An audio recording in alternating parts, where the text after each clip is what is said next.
Imagine a peaceful village, the kind where everyone knows your name, where cobblestone streets echo with the laughter of children and neighbors share a smile in passing.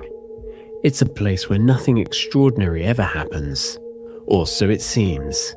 Now, imagine that one of those friendly faces, the polite man you nod to on your morning walk, harbors a secret so dark it sends shivers down your spine. This is the story of Bela Kiss, a tinsmith, a gentleman, a master of deception. To the outside world, he was the picture of charm, a man whose barrels stacked neatly in his yard raised no suspicion. But those barrels held something far more sinister than anyone could have imagined. What could drive a man to commit such atrocities? And how did he manage to fool everyone around him? This isn't fiction. It's a chilling true story of trust betrayed, of lives stolen, and of a predator hiding in plain sight. Brace yourself as we uncover the terrifying secrets of Bela Kiss, the charming monster who turned an ordinary village into the setting for one of history's darkest mysteries. In 1916, Martin Krasinski, a landlord from Sękata near Budapest, visited one of his long-abandoned properties with a companion. He discovered that Bela Kiss, the former tenant, had been drafted into the Austro-Hungarian army 2 years earlier, leaving the house eerily deserted ever since.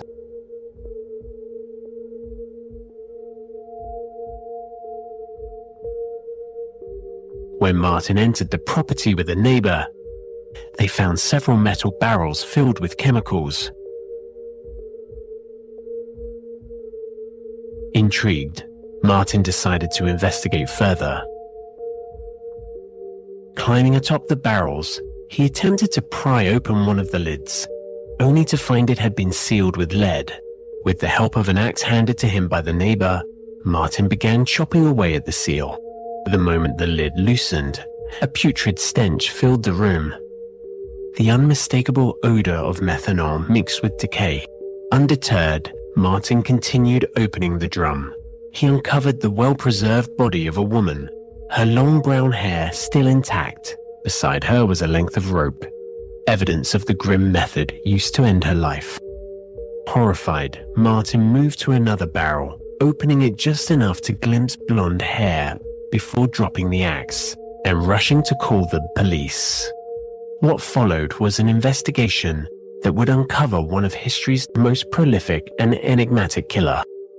Detective Charles Nagy and his team arrived at the scene, greeted by a panicked Martin and an enraged Mrs. Jakubek, Bela's loyal housekeeper.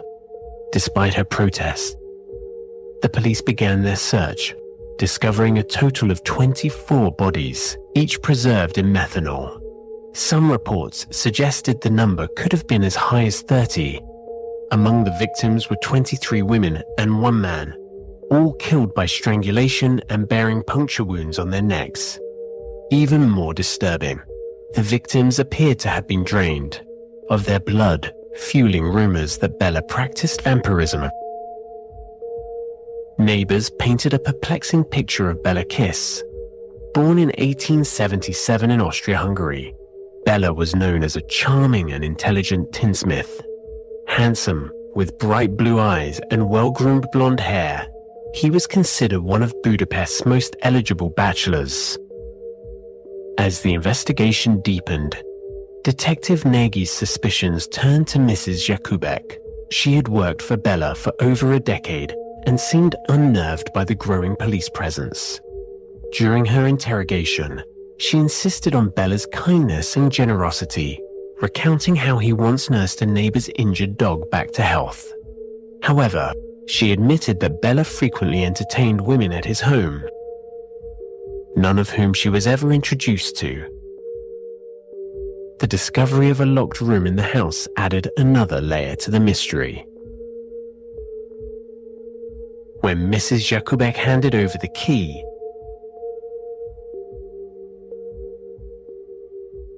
Nagy entered to find walls lined with bookshelves filled with volumes on poisons and strangulation.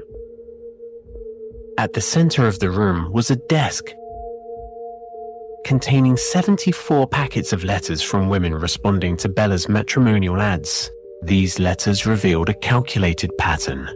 Bela targeted wealthy women with few close ties, defrauded them of their money, and then made them disappear.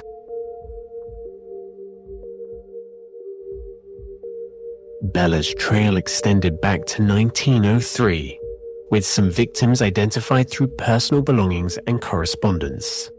Among them was Catherine Varga, a successful dressmaker who sold her business to be with Bela, only to meet a tragic end.